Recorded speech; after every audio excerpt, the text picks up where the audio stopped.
So I'm just taking off, took a shower, and I'm just trying to get everything from my okay. So I'm here. So this time we're gonna do like a deep dive, but this time my skincare. So I just had my hair like showered really well. So we're just gonna do light comb because I don't usually like use it when it's wet. So before we dive into my skincare, I'm gonna talk about famous like brand. Everyone uses it. It's like almost all over the world. And this skincare brand's called Nivea. Nivea. So let's start from that. So while I do my skincare, because it's wet, my hair, and I want to like ruin the clothes, I'm using Mario Badescu. So a little more on that because I haven't done a review. I'm pretty sure a lot of people deep dived on the skincare, so but I just like to say it here on TikTok.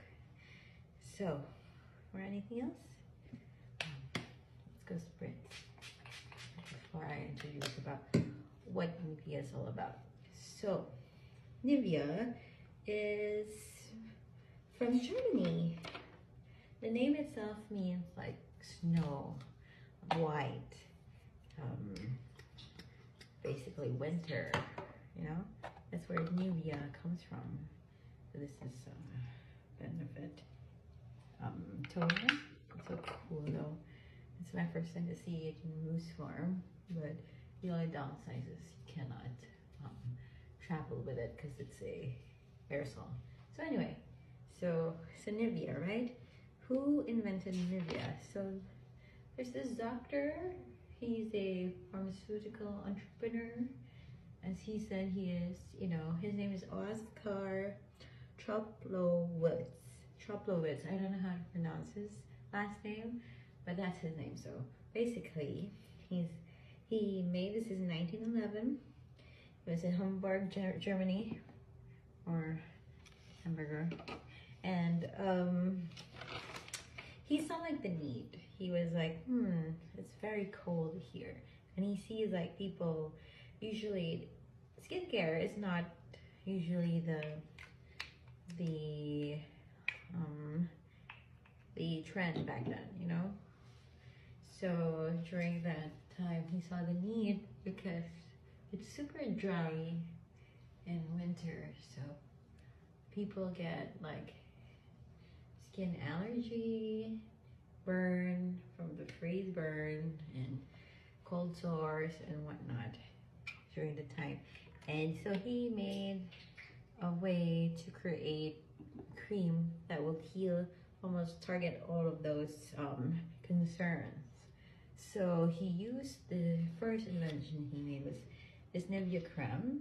I'm gonna show you the picture in a while, so let's hold on that. So Nivea creme was the first thing he made during that winter time. So he's very determined and he sold all these things, and it actually was really good. So the ingredients on that, I'm not sure if it's still the same, but I've used it before, and it was in like a blue canister. It's like very goopy. It's sealed and you open it in foil. I can show that to you also. And this is Dr. Papa also. I just make use of all the skincare. I don't usually like change unless it's done. So I'm more of makeup collectible, but when it comes to skincare, once it's done, I'm not usually like looking for more.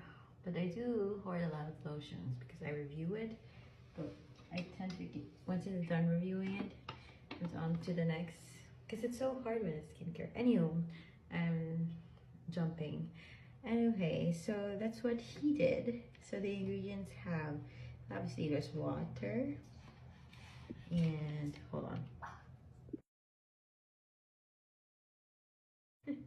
I think I can't control the water that's going on there.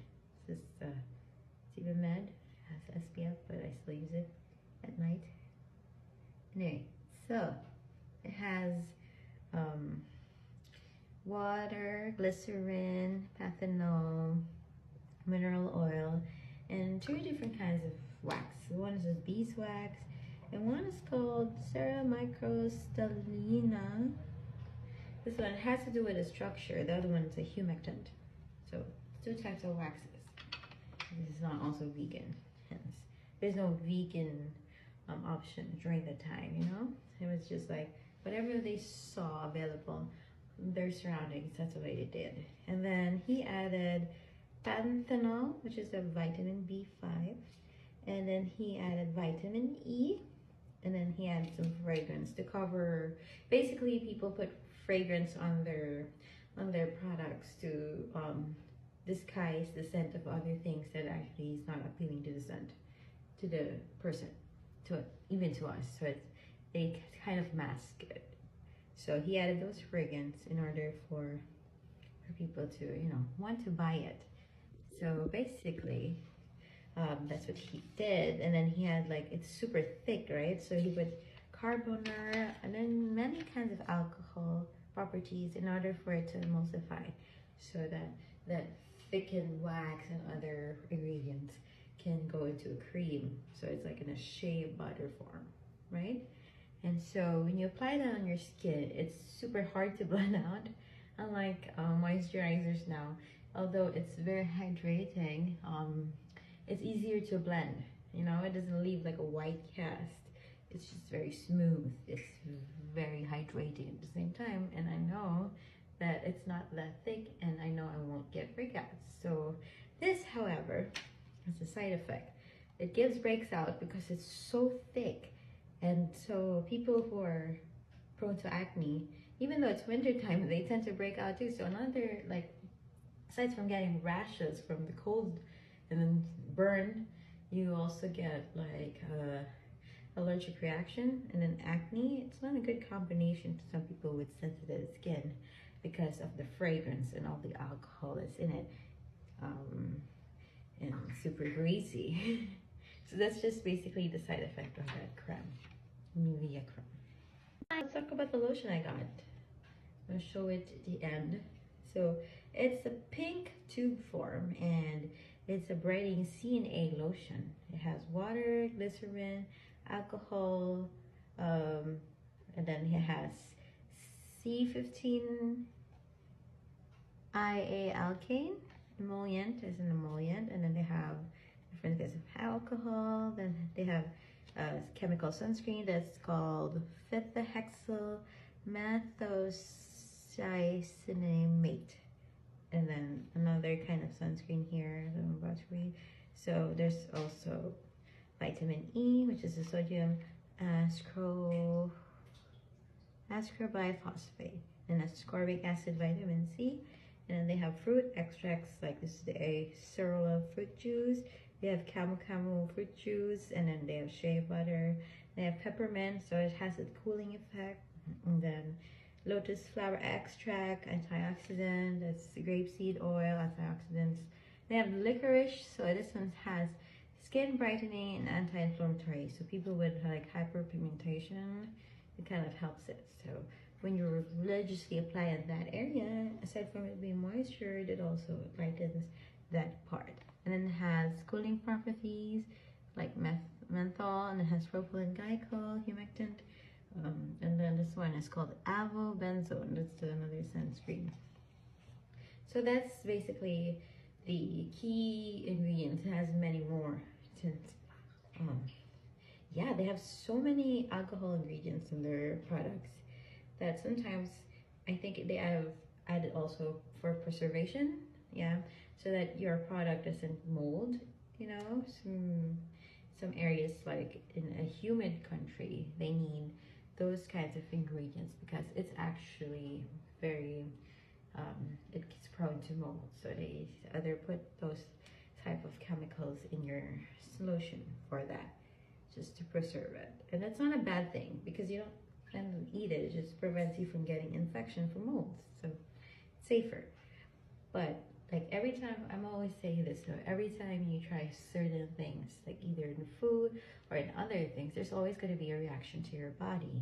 And it may also be good and it may also be bad. Some people experience skin irritation due to the fragrance, and then some people are super allergic to licorice extract. That's basically a lot of people are complaining about. But I tried it. I didn't have breakouts so far. It actually was very hydrating. It didn't peel on my skin. I didn't have like an allergic itchy reaction. So mine, it was very light feel. And it was okay for me. I think I have a review somewhere. You can find it there on my TikTok page. So also, people are very sensitive to the UV filters and the fragrance. So basically, it's very common. People are allergic to fragrance, the alcohols, content in it. It was just like so many ingredients that it was very like in generic format that hopefully like you just take it. So some people are allergic to that type of fragrance and they can't take it because they have super sensitive skin, so they might as well find options that are unscented. And it's just so sad because they're, excuse me, they're expensive, the mostly the unscented ones. So I'm just really like wondering, they've been here for so long, they haven't invented something that's, you know, unscented and safe for people with that type of concern, you know? There's gotta be a spectrum for that. You know, people just also want good skincare for them. They deserve it. So, as I always research, I always want to see if there's any controversy with a brand. And usually, as I noticed, it's very common from the two skincare review, that deep dive that I've been doing was people are very into lightening their faces from being dark. They want it to be more fairer than me. I'm fair, but you wouldn't want to be white as my Tumblr. You know what I mean? Like, that's a little too deep. You know, I love different skin tones. And I don't like it when they feel like they're not pretty enough because they're darker, and that's usually what a lot of skin products are commercializing, which I'm super against. So I don't even buy those things, you know. I only buy lotions that are for my hydration, because I chafe a lot, because I also like, during the time I used to wear skinny jeans, and then it affected me up to now, you know. Now I wear looser stuff because it really does chafe your between your legs. So that's basically it. Also, they're very huge in animal testing. You know, liver is known for that, and they're also not very earth friendly, eco friendly, because their packaging during their testing and stuff, they're known to throw a lot of stuff, and I'm usually annoyed by it because us third world countries are affected by it because they put their trash in us. So I'm just really pissed every time I hear about brands that know how to use, you know, recycling, reuse, or less packaging. There's gotta be a way for them to do that because they've been here since 1911, you know? It's way older than all of us. Another controversy that I've noticed from him, allegedly, because he's not, you know, alive anymore, can't defend himself, or I don't think any of the witnesses are alive. He was actually part of participating during the Nazi time, the First World War. Yeah, very kind of like, now that's a big shady one. He helped with the Nazi, and it may not be well documented, but he like promoted himself as a very good guy who donated so many things, people, provided jobs and whatnot. But this is like during the time where labor code wasn't even labor code, where 3-year-olds were working in chimneys and whatnot. So it was a very big deal, because during the time of 1911, minorities were children and women. We were second class. And during the time, Lord knows how many people have been through working in this Nivea company. And it was just a really huge deal when I found out that he worked with a Nazi in Germany, you know. So he's dead, so, you know, we can't do anything about it anymore. But, man, during those times, you can get away with anything. I think history repeats itself, huh? So the moment you try buying this lotion, I didn't deep dive in this.